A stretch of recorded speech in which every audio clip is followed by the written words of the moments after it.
Are you curious about Gestalt language processing? You are not alone. Join me, Corinne Smoose, and Speech Therapy PD for our podcast, The Gestalt Get Together. Our episodes try to balance the enthusiasm and excitement about GLP and its associated intervention ideas, as well as a healthy dose of skepticism about how to understand and integrate this paradigm shift into your career and the field at large. We hope that you can get together with us to learn more about Gestalts.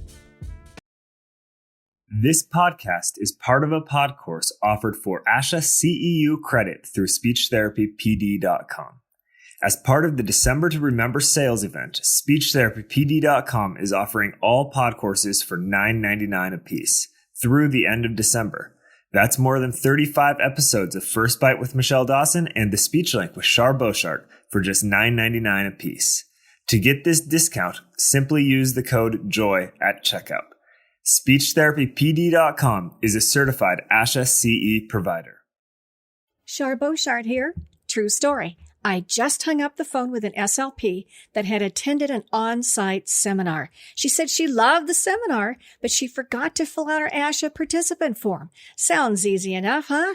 The seminar was 3 months ago, and all the paperwork had been submitted, and ASHA doesn't take late forms. So I said, Linda, you have to file an appeal with ASHA.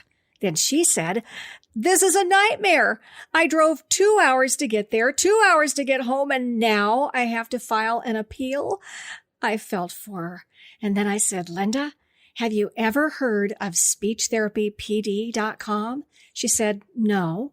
I said, just get your CEUs online, girl. That's what I do. You don't have to leave home.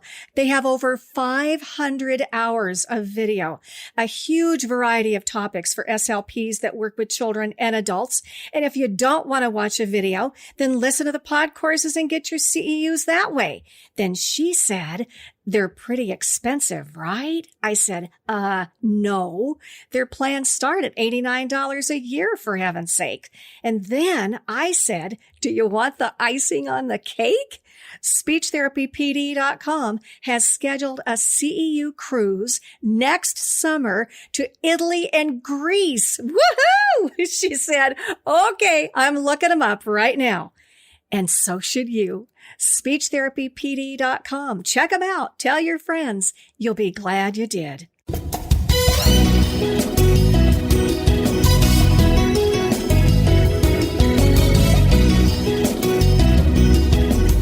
Hello, and welcome to the Speech Link, brought to you by SpeechTherapyPD.com.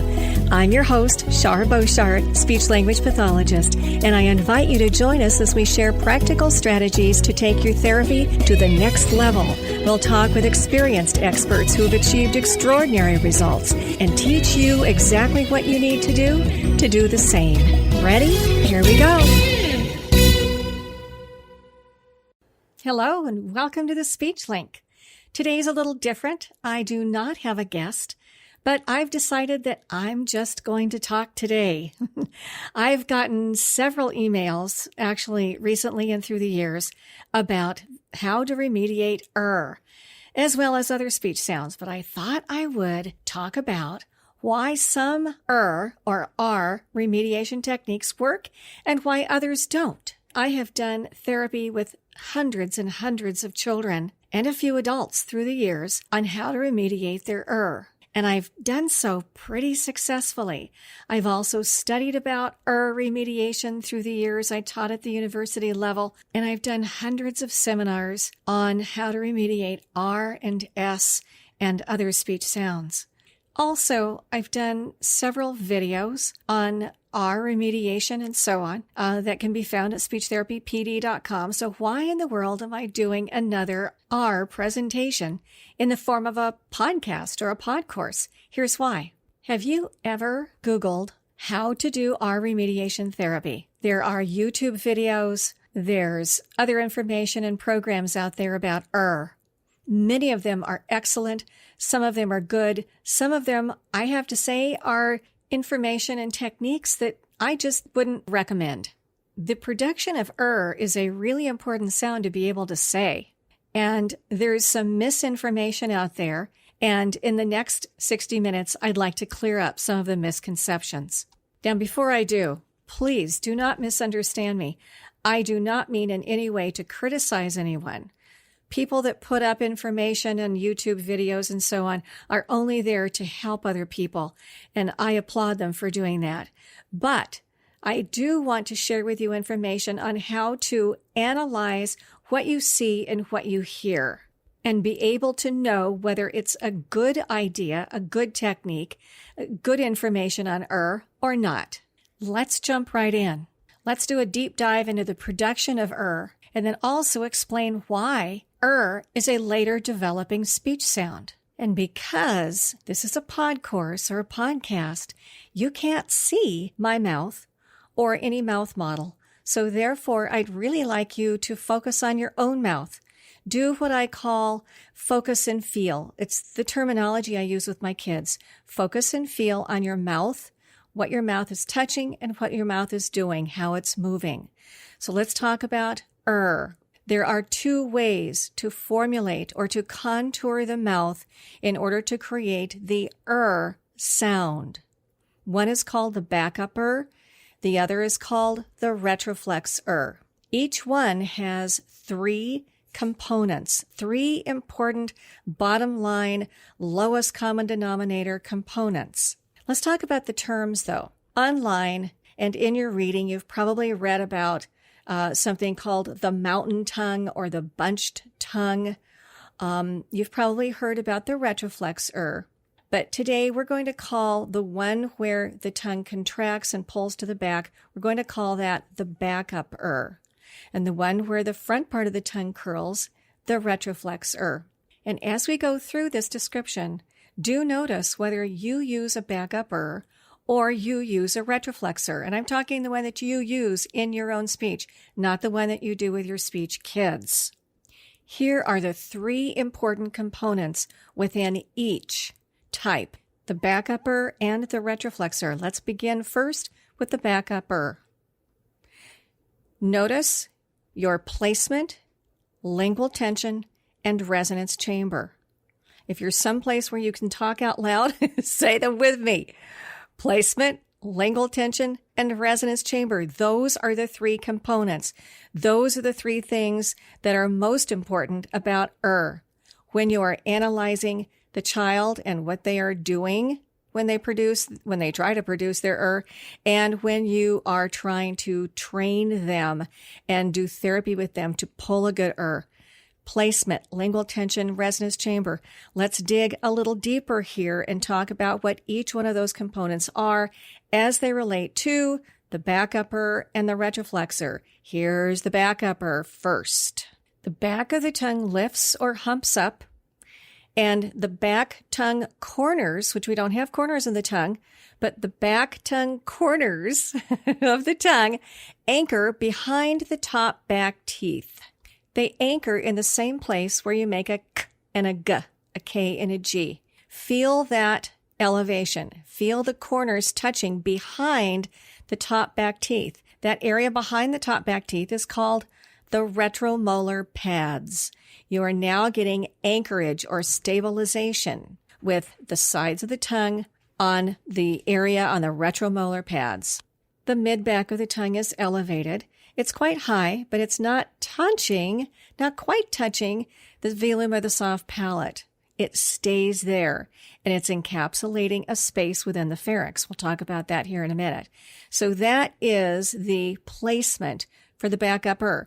Make sure that the back corners of the tongue are touching the retromolar pads and not the side teeth themselves like it does for an S. That's different placement.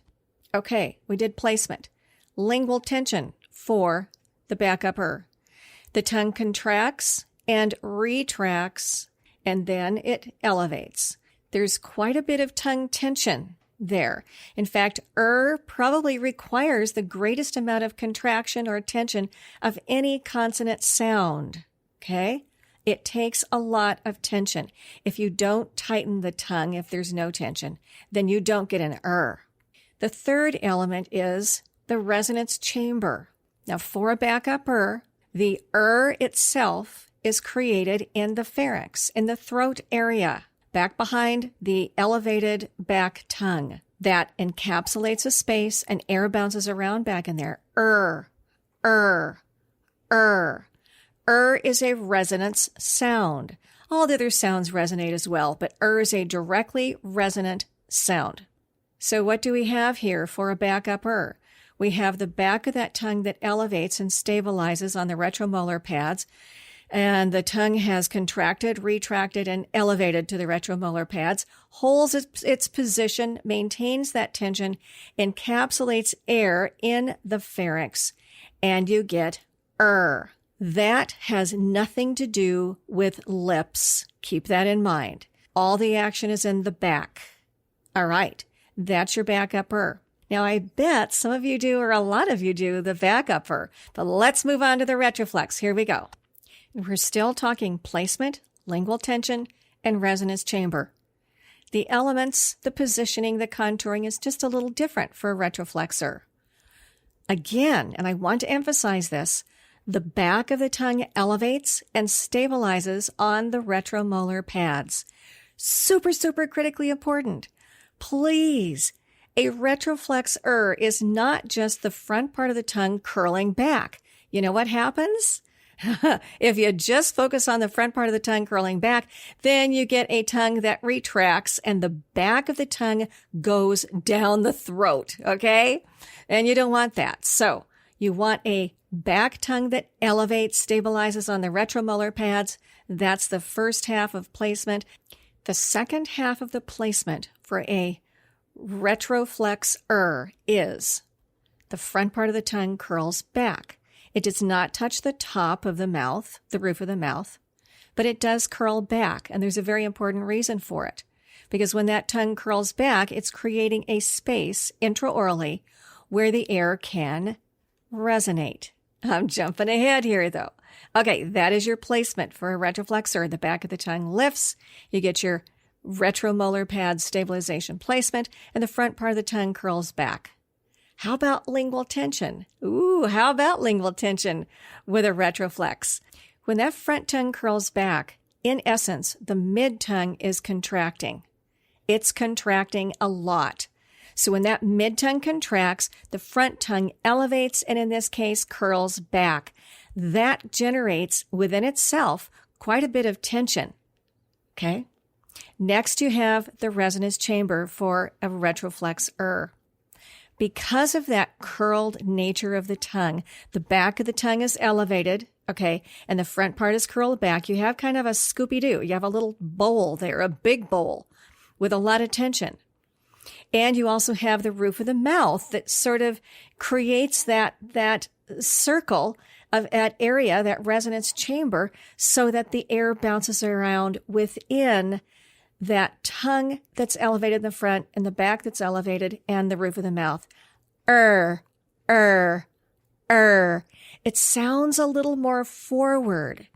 Now, I don't know if you'll be able to hear this and you'll be able to hear the difference or not, but I'm going to do the two ers. The backup is first, then I'll do the retroflexor. Here's the backup Here's the retroflexor. Backup. Retroflex. Listen carefully. I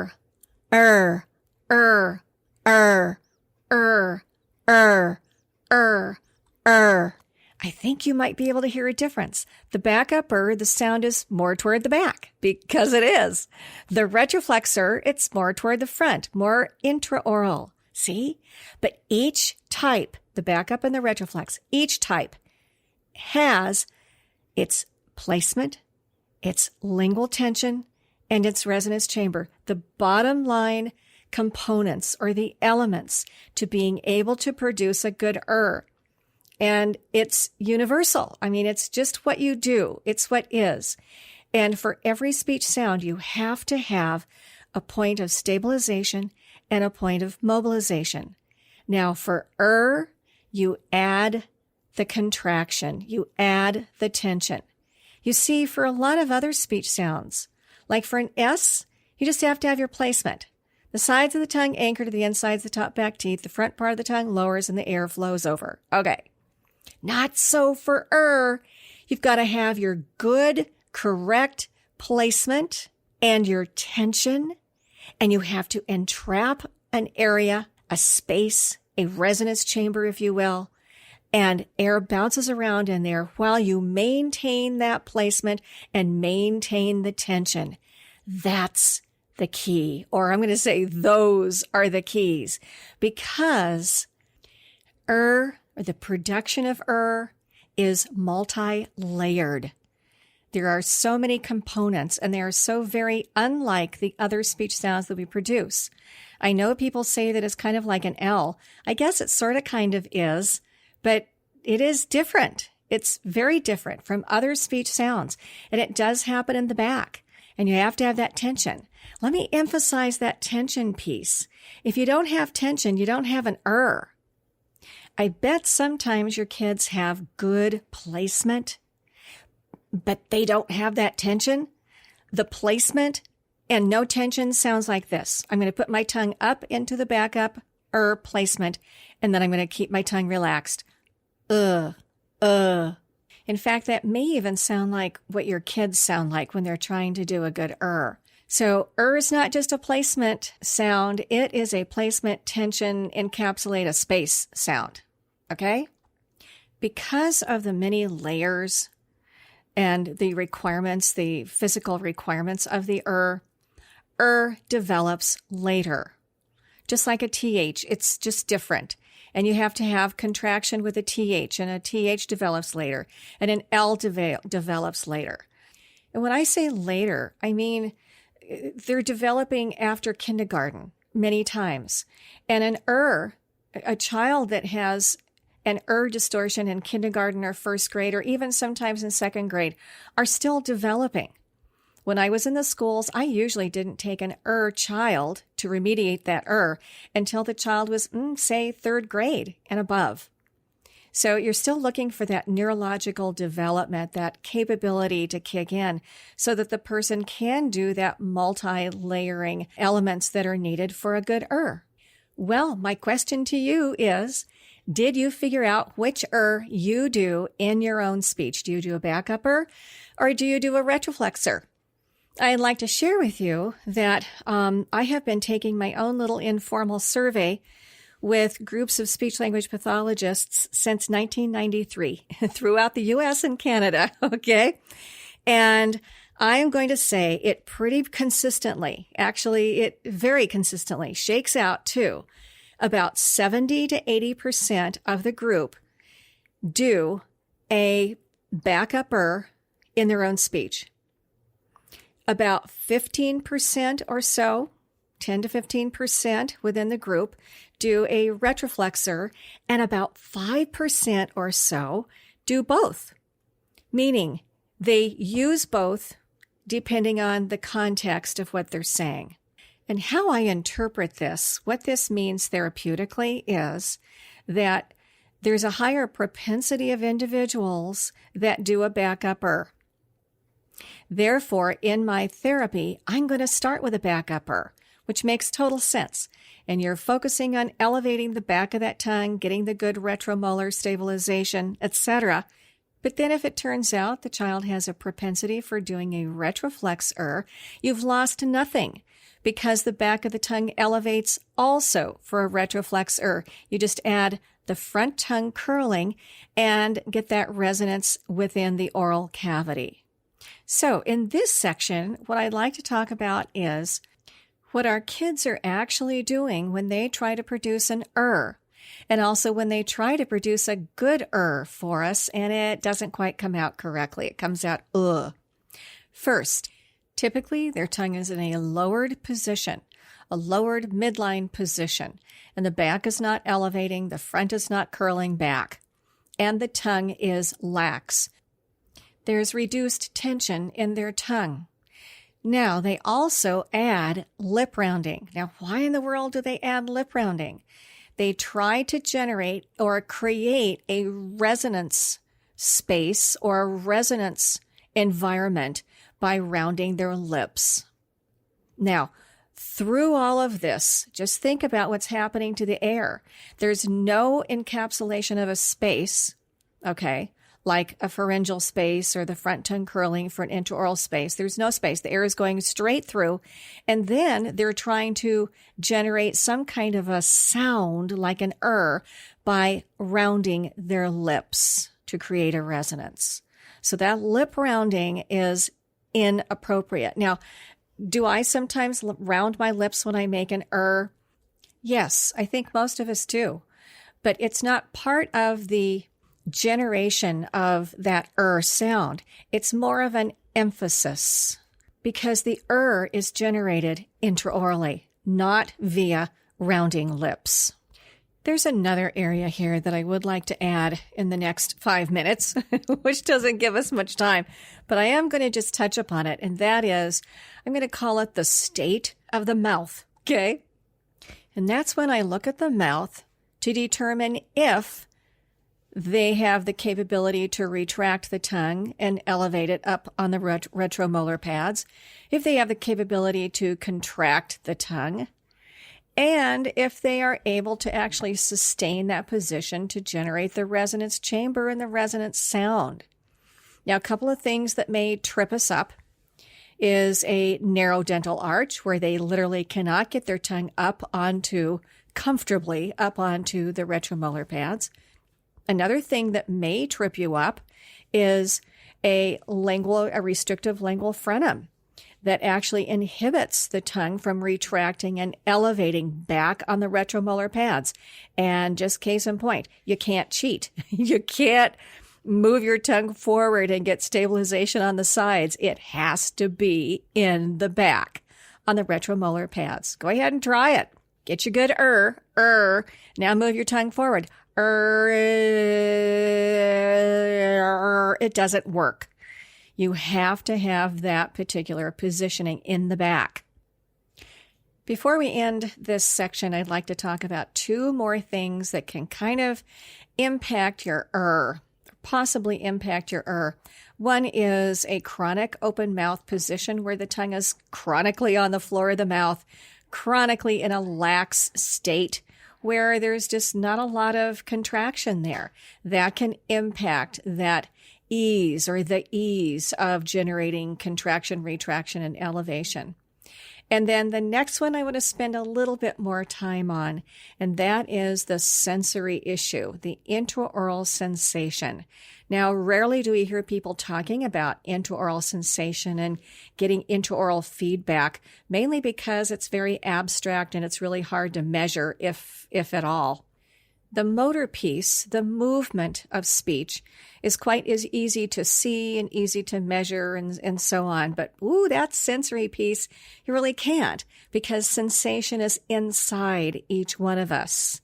So you can't see a sense. You can only see how it manifests. Or, a typical example may be taste. Taste is a sense. And I can't see what you are sensing when you taste an apple or taste chocolate, but you do. And the only way that I'm going to know if you like it or if you don't is maybe by your facial expressions and by what you say. So there's always a stimulus and a response when you're looking at sensation because it's inside of each one of us. Now, I was a little hesitant to even talk about this on this short podcast, but I'm going to because it's very, very important. And I'd like you to maybe do your own research, think about it, feel free to email me, whatever you want to do. But take a look at this in your kids. And I'm only mentioning this because I have seen this time and time and time again through the years. I mean, we're talking hundreds of kids that have this characteristic, and that is high po sensation intraorally in the back region, in the pharyngeal region. If you take a tooth out and you palpate and you do firm press release and you start at the front of the tongue and you go to the next part, which is the mid-tongue, and then you head toward the back, and then you're bouncing off the pharyngeal wall, literally many kids, many, I'm going to say 90% of the kids that I've done this with through the years do not have a normal gag response. You can palpate the back pharyngeal wall, and they're looking at you like, okay, so what? Okay, you take it out and you say, all right, did that make you want to do anything? And the kid goes, no, what am I supposed to do? So with many kids, now take this, just, somebody take it, do some research on it, please. But take a look at it. I mean, this is from one therapist to another. Take a look at that sensory piece. Now, just so you know, in my therapy, I take a toothette and head to the back and palpate back in there. And after 2 or 3 weeks, you will see. Now, this is not on every kid. This is not a science. Okay. We're doing therapy here. And there's always, differences within children, within individuals that palpate that posterior area. And what I want to see is a greater sense of awareness of the back of their tongue, the elevation, the contraction, the stabilization placement, the ability to sustain that placement. It's important to think about speech and the sounds of speech and the auditory component. But you know what? That mouth component, the oral sensory motor component, is where it is all formed. Speech is formed intraorally. Obviously, we all know that. But it's important to look at the source of speech, not just the auditory result. We're going to shift gears now, and I'm actually going to do something that I've shied away from doing for years. An SLP would come up to me in a seminar and say, what do you think of, blah, blah, blah tool or technique? What do you think of it? And my pat answer was, and still is, if it works, do it. If it doesn't work, don't do it. And, my basic philosophy as far as doing therapy is you've got to have options. Why? Because we work with human beings, and every person, little person or big person, is different. They're unique. They respond differently to techniques that we do. So you've got to have a lot of information, a lot of techniques, a lot of therapy options in your back pocket, in your memory bank, so that you can pull them up when you're doing therapy. I am not the kind of therapist where I have 1 or 2 techniques and that's it.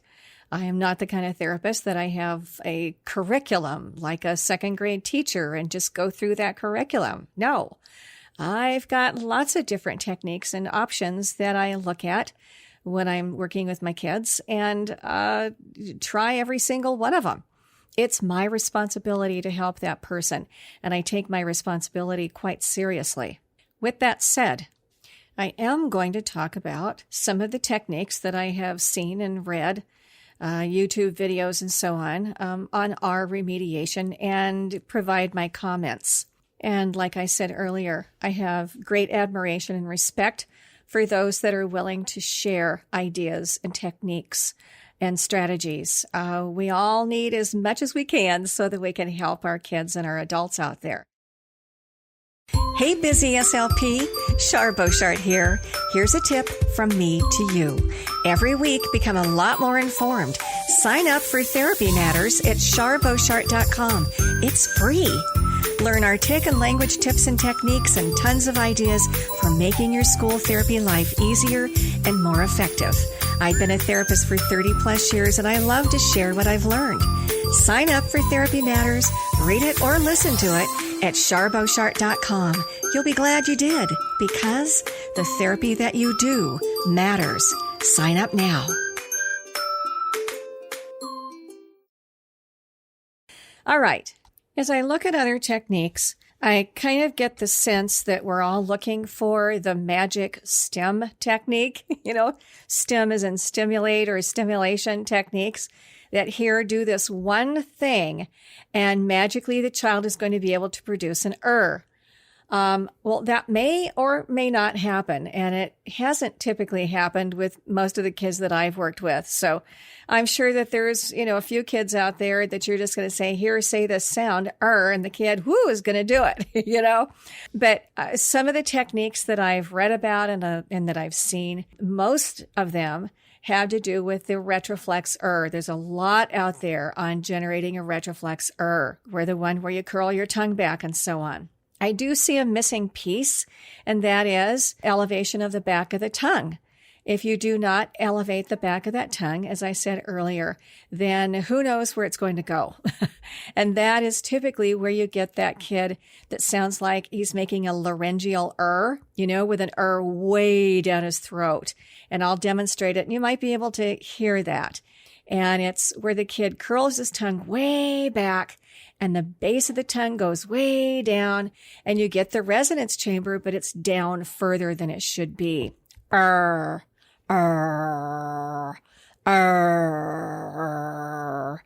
obviously that's not going to work. It does sound better than the that the child is doing, but that's not going to carry over because it's not comfortable and it's not easily accessible. That tongue has to move too far out of the operating zone for it to be consistent. So my first concern is that if someone is trying to stimulate a retroflex that they just are curling the front part of the tongue back and not elevating the back of the tongue, which is necessary for stabilization and to generate that sort of cupped tongue so that you can get your resonance in there. There are those that say to the child, here, say an L, ol, and then slide the tongue back. So it's an effort, and I certainly understand the importance of tactile contact of that tongue on top, which would help to guide that tongue. But two things. Again, I'm just concerned that the back of the tongue is not elevating, and it needs to. And the second concern is that that tongue may end up staying on top. Okay. Actually, some kids will learn to slide their tongue back, use it as tactile guidance, and then release, and you get the curl. But some kids want to keep their tongue up there. Now, here's another risk. And I have heard some kids try and make an sound, and then when they move into the next sound after that like a vowel, you hear done, lead. It's like they make a little tippy tap after that and obviously that's not good. Another sliding technique, and usually this one's leading into the backup is to use E, where the sides of the tongue are anchored on the insides of the top back teeth. Usually there is a bit of a smile so that the lips are not puckered, and you slide the tongue back to the retromolar pads and to that placement.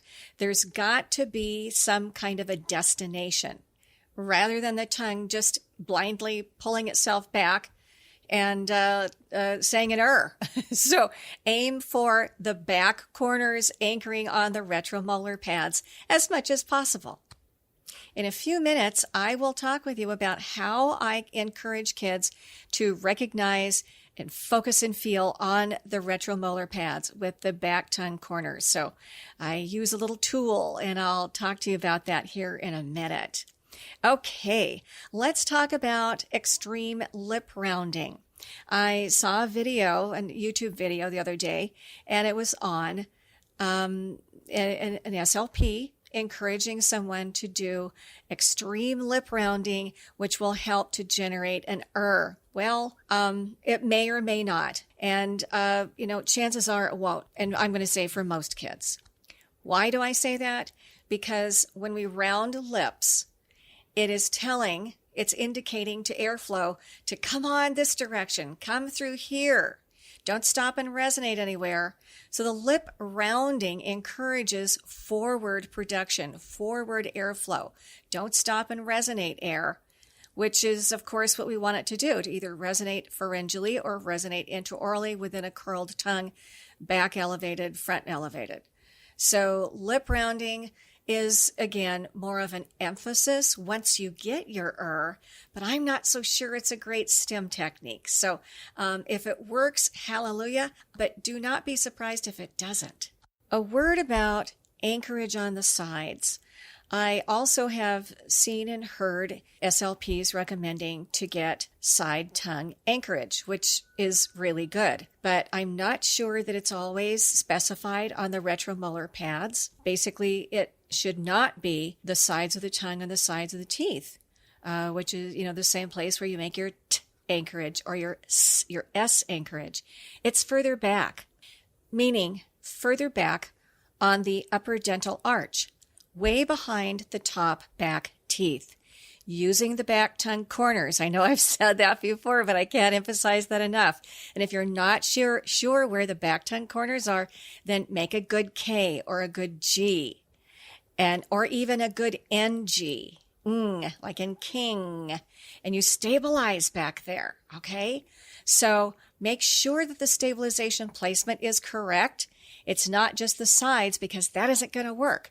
You can't cheat. You can't have a more forward tongue and still produce a good sound. With that said, let's talk about how do you identify the retromolar pads and the back tongue corners. Here's the key. Use a floss aid dental floss holder or a floss mate dental floss holder. I will say, do not use those small floss picks. Okay, I'll talk about those here in a minute. That could be used for something else. But as far as identifying the retromolar pads and the back tongue corners, you can't beat that floss aid. And you can get them on Amazon and sometimes at drugstores. But they're bigger. They're about 3 inches long, hard plastic, has a V end and then a handle, a single handle. And it's wonderful. Now, I do not put dental floss in there, okay, when I'm trying to emphasize the back tongue corners and so on. What you want to do with that is palpate the two areas and then match the two areas, meaning ask the child to open his or her mouth, and with the dental floss holder's prongs pointing down, go inside the child's mouth and palpate the back tongue corners so that you are bilaterally palpating the back tongue corners, just because the prongs are built that way on the dental floss holder.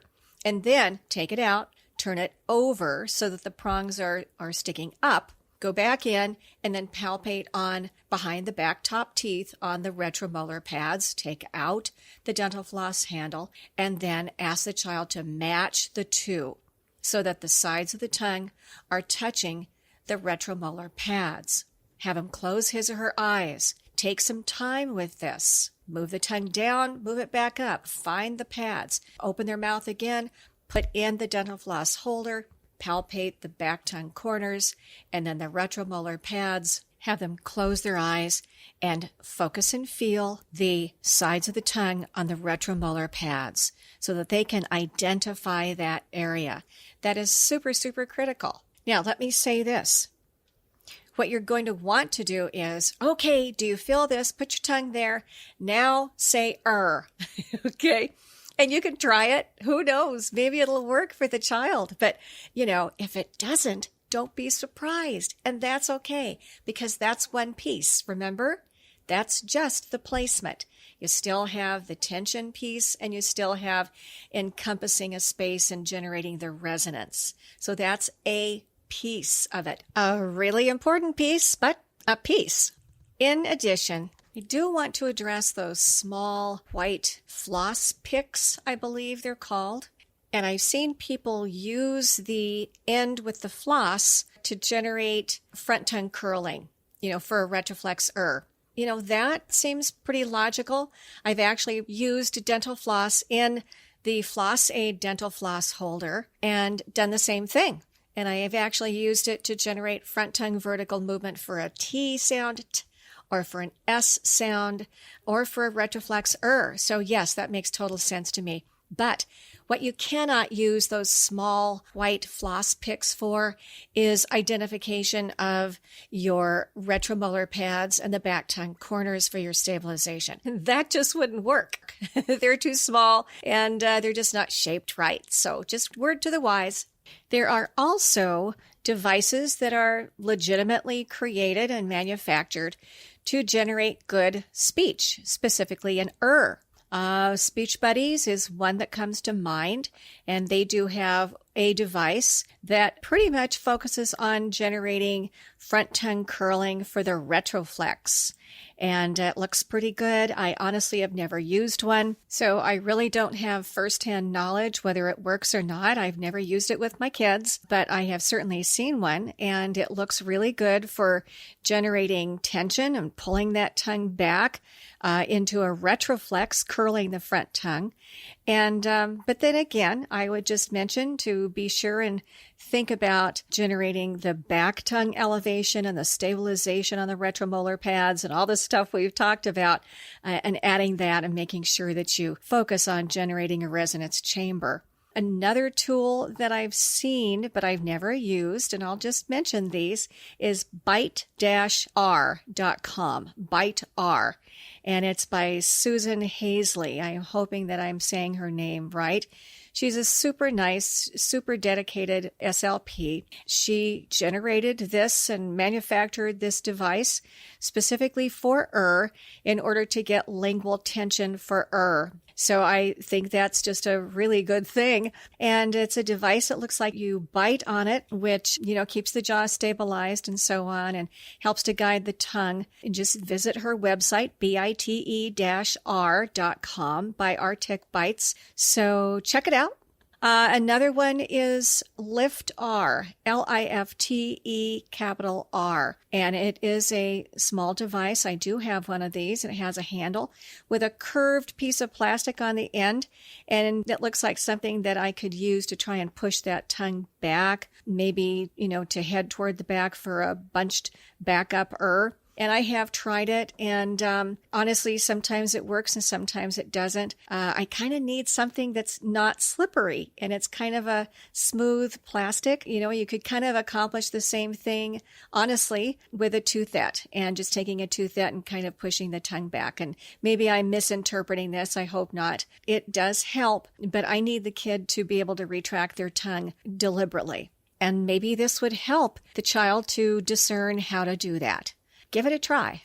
Another area that I would like to briefly discuss is just using the auditory stimulus, which auditory is excellent. In fact, I'm a person that really focuses on sensation. And I love to use auditory and tactile and visual and taste even. I like to use flavoring on my therapy tools. So I like to use any form of sensory input that I can. But just using auditory may not be enough for some kids.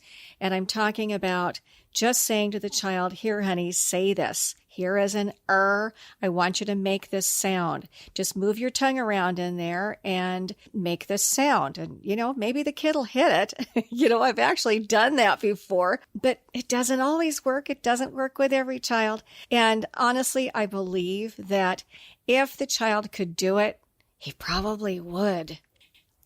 So we need something more. We are working with children where the first round of development didn't work. If we're working with an 8-year-old or a 9-year-old or a 16-year-old, their developmental boat has sailed.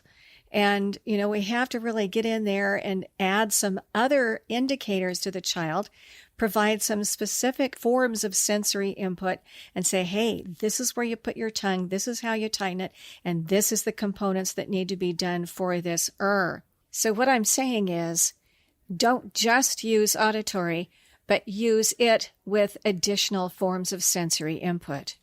Another related recommendation is, don't just stem the sound of the sound. Add other components. The risk of just focusing on the sound is that the actual physical production of how that child is making the sound may not be comfortable and conducive to easily moving from that speech sound into others, or from a vowel into the target speech sound. Take care that the way that they are producing that speech sound is correct. And by the way, I don't know as if I've even said this, but here are two really important words: stabilization and mobilization. Every speech sound can be broken down into its point of stabilization and how it moves. Every speech sound, obviously including an And I want to make sure that the stabilization mobilization is correct and in a comfortable position so that the child can easily and physiologically move from speech sound to speech sound. Yes, I'm working on an individual but I'm always focused on how is this going to fit into co-articulated speech. There has to be that stabilization mobilization, but do keep in mind that speech is small. Speech productions are small. They have to be small movements in order to fit comfortably and consistently into co-articulation. And on top of that, we know that small movements come from stabilized movements. And all stabilized movements in the mouth for speech sounds have to be near the moving part. So that's why you stabilize on the retromolar pads, because the quote's moving part is actually the center of the back of the tongue. It's just like when you're making a B sound, as in boy. You stabilize or contract bilabially the corners of the mouth. So you stabilize near the moving part. It's just basic physiology. It's what you have to do in order to get the job done. Now, let's come full circle. I mentioned at the beginning of this pod course about the 3 components of Remember what they are? Placement, lingual tension, and resonance chamber. Now, I am very focused in my therapy on generating a good, consistent, comfortable before I move on and start putting it into consonant vowel, vowel consonant, and so on, into words, into phrases, into sentences. I want to make sure that that kid's is comfortable and consistent. So I really focus on that stabilization, mobilization piece and those 3 components. So how do I do that? Number 1, buy a dental floss holder for each child, put it in a baggie, label it with their name. At the beginning of every session, palpate the back tongue corners, the retromolar pads, and match, and do it and do it and do it. Every time, make sure that they do it consistently, that they know where that placement is. Next, let's focus on the central portion of the back of the tongue. I want them to be able to elevate that centralized portion. Now, how in the world do you do that? Now, specific to back tongue elevation, and if you have a child that is having difficulty just tuning in to the back of that tongue and elevating it. Sometimes when you say, honey, move your tongue, they just focus on the front and it curls back or the whole thing moves out. A lot of times the back of the tongue is just ignored. They don't know how to access those tongue muscles. So you might want to take a toothat, and if you're not familiar with a toothat, it's just sponge on a stick. You can get them at Amazon or imed.com. And put a little flavoring on it. I go to Amazon again for Tootarts, Tootarts, for the flavoring. There's 3 different flavors. Spray the flavoring on your toothat. Place it near the back of the tongue. And I'm not talking about in gag territory. I'm talking about in the back of the tongue, the part that lifts to make speech sounds. And remember, again, sometimes our kids are more hyposensitive. So they'll be very accepting of that toothat on the back of the tongue. Place it on the back of the tongue, bite on the stick, and elevate the back of the tongue and squeeze the flavoring out. And do it, and do it, and do it. Lift and lower, lift and lower, lift and lower. So that that child feels that portion of the tongue moving vertically. That's super important. You want vertical tongue movements, not horizontal. Another piece is to make sure that that tongue is contracting, and then the next piece is contracting and able to move simultaneously. Now, one of the things that I do in therapy, as far as just the contraction piece, is have the child contract the tongue and then loosen it. Tighten it and then loosen it. To illustrate this for the child and for you over the podcast, since you can't see, make a fist with your hand, tighten it, tight, tight, tight, and now loosen it. And you can see the muscles, but more importantly, you can feel the muscles contract, and then you can feel them loosen. I want my kids to have a sense of that contrast. I want them to feel lingual tension, be able to get it intentionally, and feel lingual relaxation. So that when I say, honey, I want you to tighten your tongue and move it simultaneously, they can do so. If you think about it, there are three things going on there. Contracting, holding that tension, and then also being able to move the tongue. And that movement piece means tongue retracting, which a lot of our kids have difficulty with. Moving forward is okay, but retraction, not so sure about that. And then also there's that component of hitting the mark, of reaching the destination, the back tongue corners on the retromolar pads. And then, if it weren't difficult enough, they have to anchor that placement and hold the tension, hold the placement, while air bounces around in the resonance chamber, either pharyngally or orally. So you can see a lot of layers. So let's pick this apart and look at it logically. I want my child to be able to discern contraction and relaxation. We already talked a little bit about that. But I want the child to be able to contract the tongue and then retract.